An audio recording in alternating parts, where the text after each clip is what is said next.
नमस्कार। आज मैं आपको लखनऊ के एक और बड़े हत्याकांड के बारे में बताऊंगा, बल्कि दो ऐसे हत्याकांड जो उस समय तक खुल नहीं पाए थे और हम बहुत स्पष्ट रूप से ये नहीं कह सकते कि अब तक खुले हैं कि नहीं खुले हैं या सही खुले हैं कि नहीं खुले हैं। बात 25 अक्टूबर 2001 की है। शहर के एक प्रतिष्ठित व्यवसायी केसी तलवार, जिनका पेट्रोल पंप नरही में है, तलवार पेट्रोल पंप के नाम से जाना जाता है, और एक रेडीमेड गारमेंट्स की दुकान हज़रतगंज में लव लेन में है। इनका मकान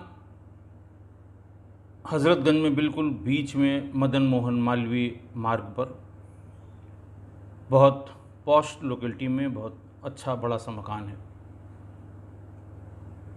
दिन में करीब 11:30-12 बजे के आसपास सब्जी वाला आया, जो रेगुलर उनके यहाँ सब्जी देता है। उसने आवाज़ लगाई, घंटी बजाई, दरवाज़ा भी बड़बड़ाया, लेकिन भीतर से कोई आवाज़ नहीं आई।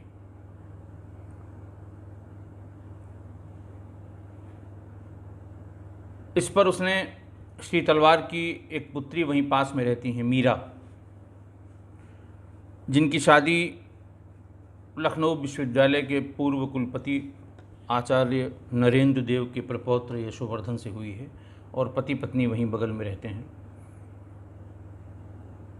पड़ोसियों ने भाग के उनको सूचना दी। उन्होंने भी आके आवाज़ लगाई, कान लगा के सुनने का प्रयास किया तो किसी महिला के कराहने की आवाज़ आ रही थी। चूँकि श्री तलवार बड़े व्यवसायी प्रतिष्ठित व्यक्ति थे, मीरा ने तमाम वरिष्ठ अधिकारियों को फ़ोन किया, और थोड़ी देर में इंस्पेक्टर हज़रतगंज, सीओ हज़रतगंज, मैं एसपी सिटी था, मैं एसएसपी बीबी बख्शी साहब, डीआईजी श्री सुलखान सिंह साहब और आईजी जोन श्री आर के भाटिया साहब, सब 1 घंटे के भीतर हम लोग वहाँ पहुँच गए। इंस्पेक्टर ने ताला तोड़वाया। ताला तोड़वा के गैलरी है, गैलरी के से भीतर जाके एक लंबा सा बरामदा है। बरामदे में कॉर्नर की तरफ, दाएं हाथ के कॉर्नर की तरफ बेडरूम है तलवार साहब का। दरवाज़ा खुला हुआ था। बेड पर केसी तलवार की पत्नी संतोष तलवार वो मृत पड़ी थी। उनके चेहरे पर चोट के निशान थे, और उनके बगल में ही श्री तलवार की पुत्री शैला तलवार वो भी मृत पड़ी हुई थी। कमरे के किनारे कोने में कुछ कागज़ रख के जलाए गए थे, और हाई कोर्ट के एक आदेश की कुछ फ़ोटो कॉपी जैसी लग रही थी, उसके पन्ने फाड़ के संतोष तलवार के उस बेड पर इधर उधर फेंके हुए थे। उस गैलरी में, उस बेडरूम के सामने की तरफ एक कमरा था, जिसमें ज़मीन पर एक बिस्तर बिछा हुआ था। उस बिस्तर बिल्कुल खून से लथपथ था। उस पे एक महिला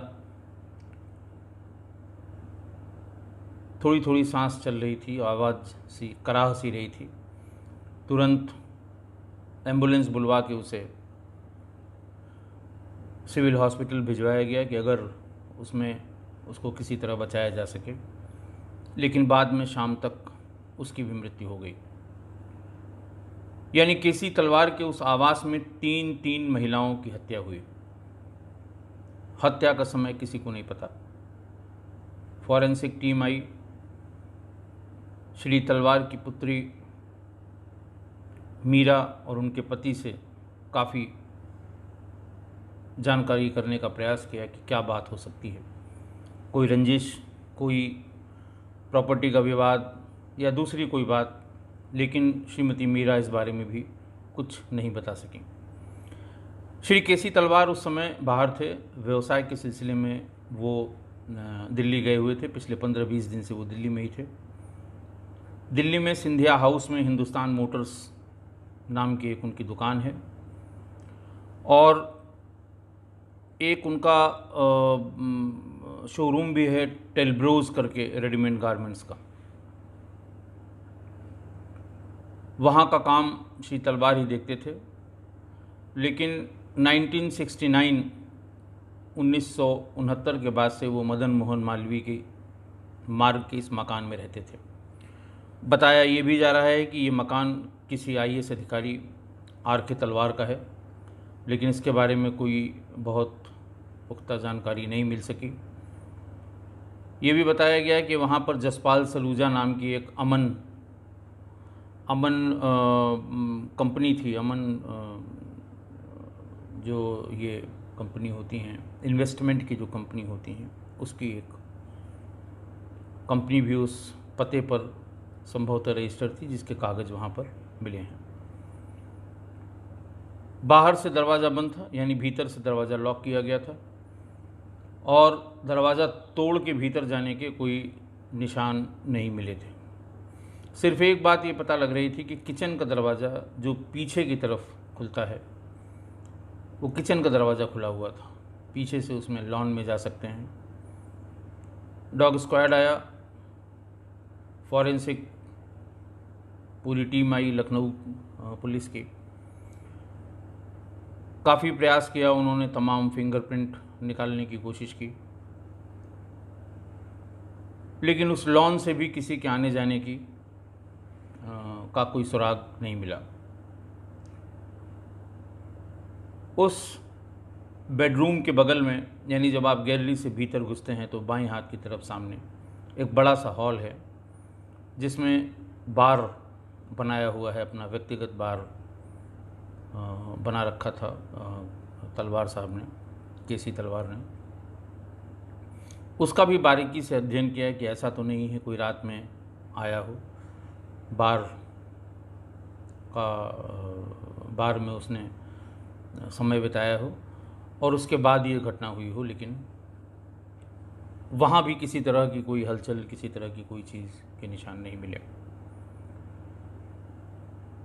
श्रीमती तलवार के बेडरूम में एक अलमारी खुली हुई थी, लेकिन उसकी चाबी जहाँ थी वहीं रखी हुई मिली। ऐसा जब KC तलवार वापस लौट के आए तो शाम तक उन्होंने बताया कि उसमें जो चाबी है उसकी अपनी जगह पे मिली है।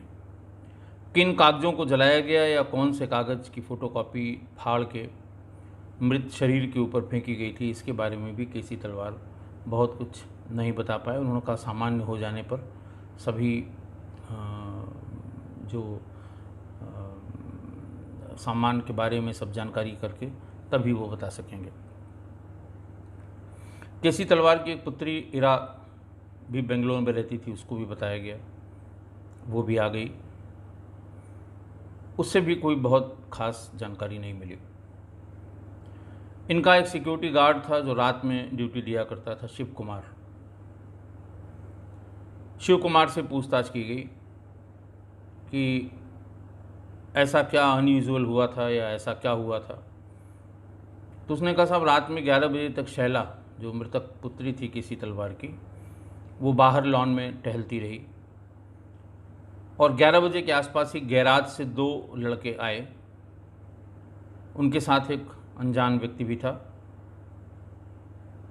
मैंने बाहर जहाँ वो कुर्सी लगाकर बैठता था वहीं से उन लोगों के बारे में पूछने की उनको टोका कि किससे मिलना है।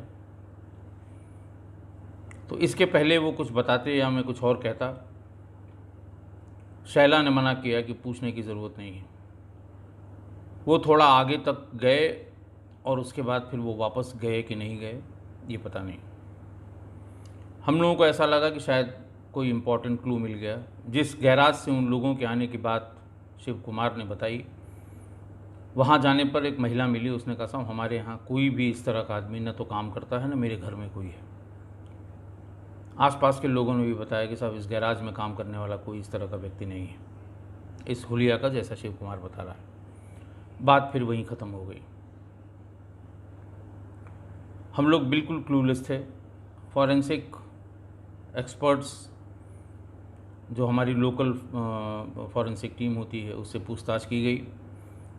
उसने भी कोई ऐसी बात बहुत लीडिंग नहीं बताई जिससे हम किसी नतीजे पे पहुंच सकें। एक नेपाली नौकर उनके यहाँ काम करता था, बकौल केसी तलवार के। वो 1 हफ्ते पहले छुट्टी चला गया था, नेपाल का रहने वाला था और बहुत वेग सा एड्रेस तलवार साहब ने बताया कि नेपाल के संभवतः एक ज़िले का नाम बताया कि वहाँ का रहने वाला, लेकिन वो वहाँ किस इलाके का, किस मोहल्ले का, किस गांव का, ये वो नहीं बता पाए। पुलिस अपने हिसाब से सारे एंगल्स पे विचार विमर्श करती रही। प्रॉपर्टी का एंगल उसमें प्रमुख था, क्योंकि जहाँ पर लवलेन में इनकी होजरी की और गारमेंट्स की दुकान थी, पहले वहाँ हिंदुस्तान मोटर्स की दुकान हुआ करती थी, जिसमें श्रीमती तलवार और शैला दोनों बैठते थे। लेकिन बाद में वो बंद करके वहाँ पर गारमेंट्स की, रेडीमेड गारमेंट्स की इसकी दुकान खोल दी गई और वहाँ पर इनका कोई जो इनके घर का कोई आदमी है जो वहाँ बैठता था, हिसाब किताब लेने कभी कभार इनकी पत्नी और बेटी जाया करती थी। आस पड़ोस से और बाकी लोगों ने ये बताया कि लवलेन वाली प्रॉपर्टी को लेकर किसी व्यक्ति से इनका विवाद हुआ था और फिर किसी अधिकारी ने बीच बचाव करके इस विवाद को सुलझा दिया था और वर्तमान में इस तरह का कोई विवाद उनका नहीं है, ऐसा ही केसी तलवार ने भी बताया। जिस आदमी के बारे में बताया उस आदमी को भी बुला के पूछताछ की गई। उसने सब अपनी बात बताई कि किस बात पे विवाद हुआ था और कैसे उस विवाद को सुलझा लिया गया। कहने का कुल आशय कि बात फिर वहीं पर आकर अटक गई। कई टीमें बनाई गईं। जो बात बतानी चाहिए थी उनको, वो बात उन्होंने उतनी मदद नहीं की और बताया नहीं, जिसके कारण पुलिस जो एंगल हो सकते थे, जो जिनके बारे में जानकारी थी, पुलिस केवल उन एंगल्स में भटकती रही। एक टीम नेपाल भी भेजी गई। एक फोटोग्राफ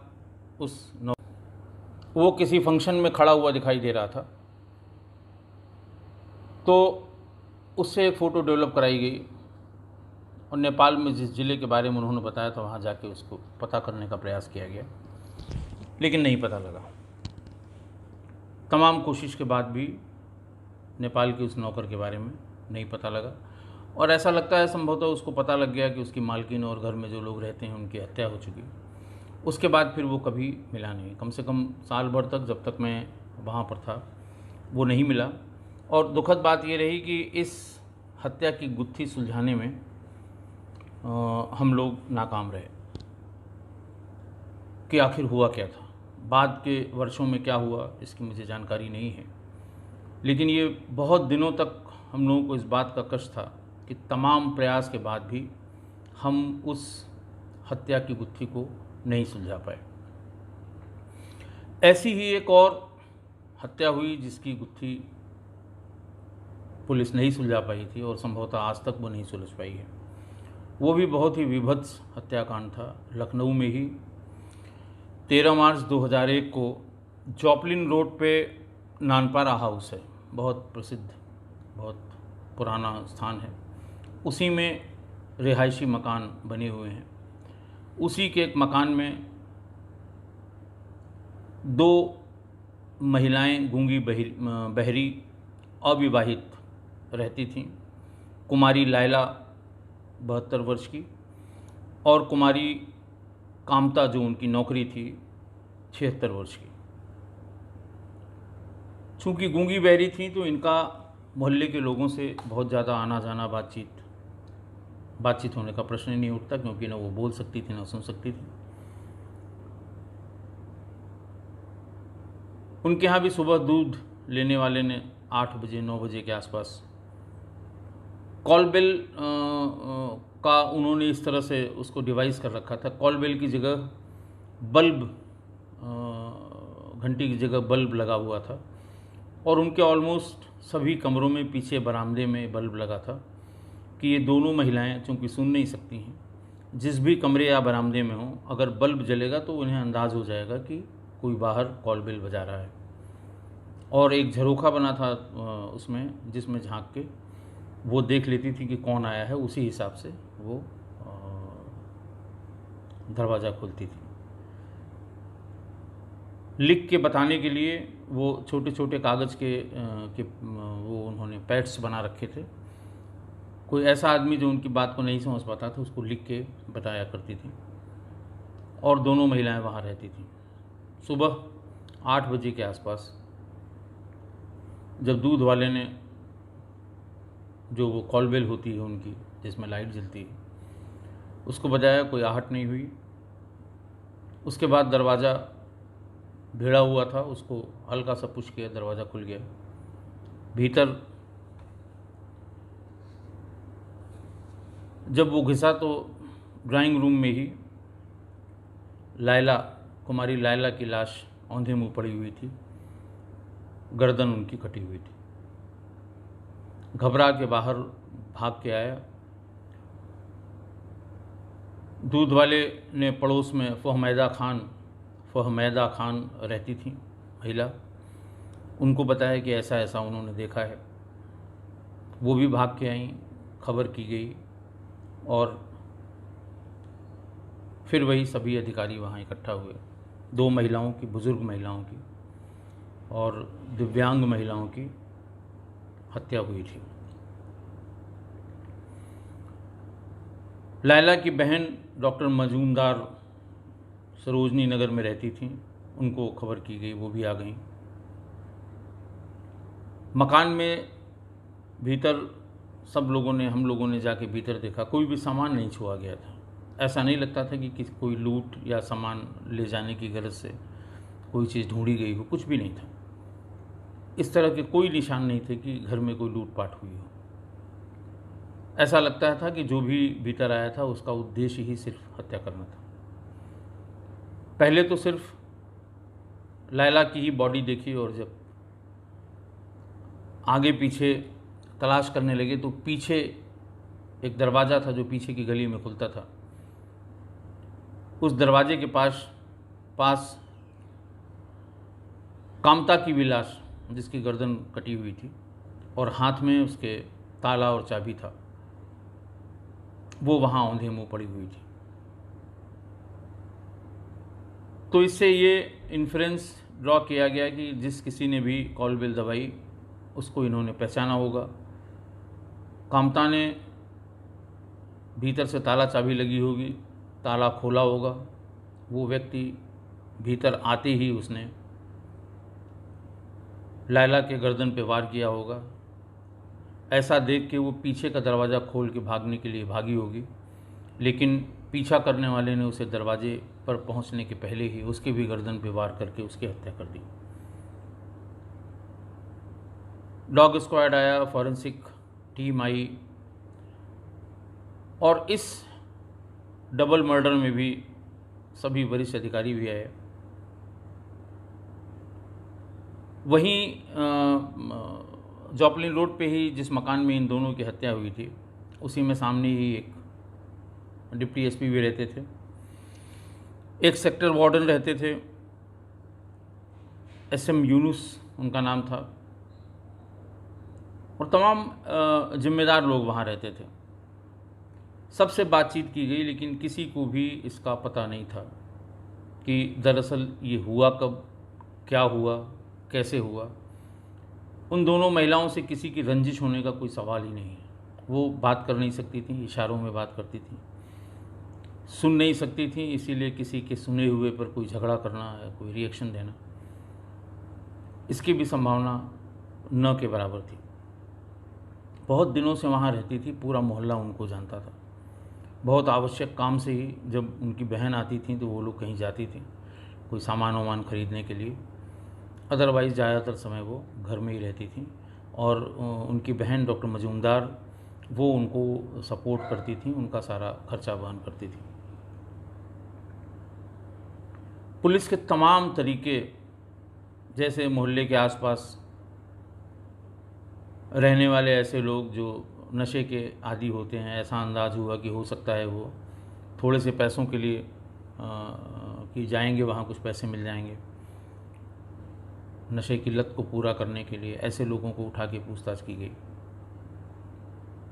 ये भी देखा गया कि ऐसा तो नहीं किसी ने इस गरज से कि वो मकान खाली हो जाए वो उसमें कब्जा कर लें या उसमें उसको ले लें इस गरज से, लेकिन इस तरह की कोई बात, इस तरह की कोई हिस्ट्री वहाँ सामने नहीं आई। जो आपराधी प्रवृत्ति के व्यक्ति पहले के हजरतगंज के आसपास के थे, रिकॉर्ड्स में देख के उनको उठाया गया। एक टीम ने जेल में जाके बात की। कभी कभी पेशबंदी में अपराधी घटना करने के तुरंत बाद किसी पुराने मुकदमे में बेल तोड़ा के भीतर चले जाते हैं। कभी भी अपनी एलिबाई प्रूव करने के लिए वो पहले जेल में चले जाते हैं, बाद में किसी से ऐसा कांड करा जाते हैं अगर कोई बात होती है तो। इस संभावना को रूल आउट करने के लिए या इससे कुछ ट्रैक करने के लिए वहाँ भी भेजा गया, लेकिन कोई मुफीद बात पता नहीं लगी जिससे उन महिलाओं के हत्यारों तक पहुँचा जा सके। 6 महीने गुजर गए लेकिन कुछ पता नहीं लग पाया। बहुत से लोगों को उठाया गया, सैकड़ों लोग इस सिलसिले में ला के पूछताछ किए गए, लेकिन उन दोनों महिलाओं के बुज़ुर्ग महिलाएं, डीफ एंड डम महिलाएं, उनकी हत्या का पता नहीं लगा। टीमें बराबर अपना अपना काम करती रहीं। नया उस इलाके में कहीं छोटी वारदात भी होती थी चोरी की, या कोई बहुत छोटे अपराधी, छोटा अपराध करने वाले ये पकड़े जाते थे। उन्हें हर तरह की जांच पड़ताल, प्रलोभन उनको दिया जाता था कि शायद ये खुल जाए, लेकिन ये नहीं खुल पाया। ठीक वैसे ही जैसे मिस्टर केसी तलवार के घर में 3 महिलाओं की हत्या का तब तक 2002 तक जब तक हम लोग थे तब तक ये खुल नहीं पाया था। इसकी वर्तमान स्थिति के बारे में और सारा शक उसी नेपाली नौकर पे सबका गया कि कोई वजह थी। जो नेपाली नौकर छुट्टी पे ज़रूर गया था, लेकिन इस बीच में आके, क्योंकि भागने का रास्ता, भीतर जाने का रास्ता, बाहर निकलने का रास्ता, लेकिन फिर ये सवाल उठता था कि वो कागज़ कौन से थे जो जलाए गए, हाई कोर्ट का वो कौन सा ऑर्डर था जिसके टुकड़े टुकड़े करके बिस्तर पर बिखेरे गए। ये बात ऐसा नहीं लगता है कि वो उस नेपाल के रहने वाले उस नौकर जो उनके यहाँ काफ़ी दिन से काम करता था उसका किया हुआ हो। लेकिन फिर भी एक बार अपने आप को संतुष्ट होने के लिए और किसी संभावना को रूल आउट करने के लिए उसका पकड़ा जाना, उसको इंट्रोगेट करना बहुत ज़रूरी था। लेकिन घटना के 1 साल बाद तक भी वो हाथ नहीं आया पुलिस इसको वहाँ नेपाल जाके भी नहीं ढूंढ पाई। हो सकता है इसके बाद कभी पुलिस वहाँ तक पहुँची हो या इस हत्याकांड का खुलासा हुआ हो जो मेरी जानकारी में न हो। लेकिन इन 2 हत्याओं ने वहाँ सबको, जो इंस्पेक्टर थे, सब इंस्पेक्टर जो उसका आईओ था, हमारे सर्किल ऑफिसर थे, इसने हम लोगों को साल भर तक परेशान करके रखा, लेकिन इन दोनों हत्याओं का खुलासा नहीं हो पाया। इन दोनों घटनाओं को बताने के पीछे हमारा आशय ये था कि अब तक आपने वो घटनाएं या वो बदमाश जिन्होंने अपराध किया, पुलिस ने उनको मार दिया। बड़ी घटनाएं जिनको परसू करके पुलिस ने खोल दिया, असली अपराधी पकड़े गए और वो अपने गंतव्य को, जहां उनका स्थान होना चाहिए, वहां तक पहुंचाए गए। लेकिन ऐसा हर केस में नहीं होता। ये ज़रूरी नहीं कि 100% केसेस अपराध के जो होते हैं वो खुले ही उनका अनावरण हो, या उसमें जो भी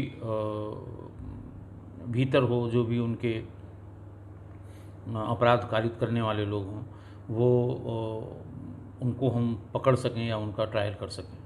बहुत सी ऐसी घटनाएं हैं। एक घटना और मुझे ध्यान आ रही, महानगर में इसी समय के आसपास की थी। एक वृद्ध दंपत्ति थे, उनका बहुत बड़ा सा मकान था, बच्चे उनके दोनों बाहर रहते थे।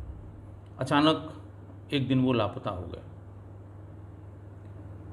पुलिस ने जितनी प्रक्रिया संभव हो सकती है, उनके पोस्टर, बच्चे उनके बाहर से आए, उनकी फ़ोटोग्राफ, सब कुछ लगवा के देख लिया, टीवी में प्रसारण किया, लेकिन वो भी साल भर तक वो कहाँ गए ये पता नहीं लगा। वो जीवित या मृत दोनों ही स्थितियों में साल भर तक वो बरामद नहीं हो पाए थे।